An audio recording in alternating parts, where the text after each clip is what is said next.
উত্তর ২৪ পরগনার নজর কাড়া পুজোগুলির মধ্যে অন্যতম বসিরহাটের প্রান্তিক ক্লাবের পুজো। ৮০তম বর্ষে তাদের ভাবনা সিকিমের চারধাম।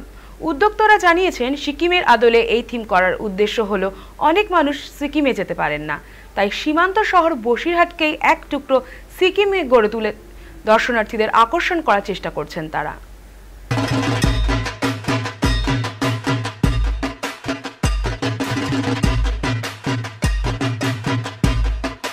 উত্তর ২৪ পরগনা জেলার বসিরহাট মহকুমার এই সীমান্ত শহর বসিরহাটের দুর্গা উৎসব বরাবরই আকর্ষণ হয়ে ওঠে।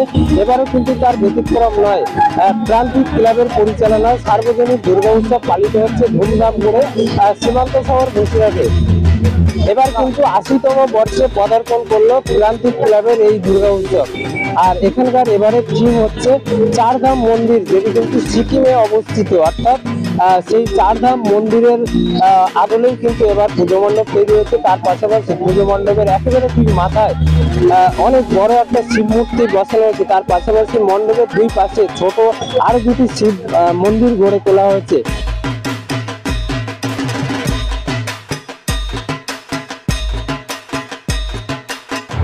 খুব ভালো লাগছে। আমি প্রত্যেকবারই আসি প্রান্তিকে, আমার বাড়িও এখানে, মানে একটু দূরে। তো প্রান্তিকটা এমনি বসিরহাটের ম্যাডাম স্কোয়ার বলা হয়। প্রান্তিককে ভীষণ সুন্দর হয়েছে, প্রতিমাতে দারুণ হয়েছে। অনেকক্ষণ বসেই আছি আমরা এখানে দেখার মতো। প্যান্ডেলও খুব সুন্দর হয়েছে, খুব ভালো লাগছে। আমি বাড়ির সবাইকে নিয়েই এসেছি এখানে। যে কোনো বয়সের মানুষেরই খুব ভালো লাগে।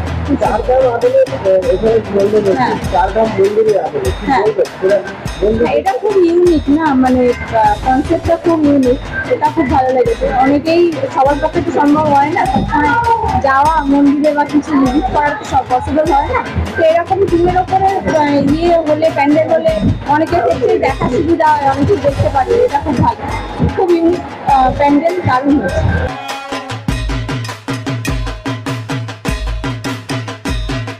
সকাল থেকে কিন্তু বসিরহাট মহকুমার বিভিন্ন প্রান্তে দফায় দফায় বৃষ্টি শুরু হয়েছে। সেই বৃষ্টিকে উপেক্ষা করেই কিন্তু এই পুজো মণ্ডপে ভিড় জমাচ্ছেন দর্শনার্থীরা। অন্যদিকে রাতের দর্শনার্থীদের আকর্ষণ করতে চন্দননগরের বিশিষ্ট লাইট এখানে আলোকসজ্জায় সজ্জিত করা হয়েছে। তার পাশাপাশি গোটা পুজো মণ্ডপকে আকর্ষিত করে তুলতে বিভিন্ন ব্যবস্থা নিয়েছেন পুজো উদ্যোক্তারা। আর সব মিলিয়ে প্রান্তিক ক্লাবের এই পুজো এবার কিন্তু একেবারে জমে উঠেছে। বসিরহাটের সীমান্ত থেকে ক্যামেরায় মন্টু সাহাদের সঙ্গে হাসানুজ্জামানের রিপোর্ট, সময় কলকাতা।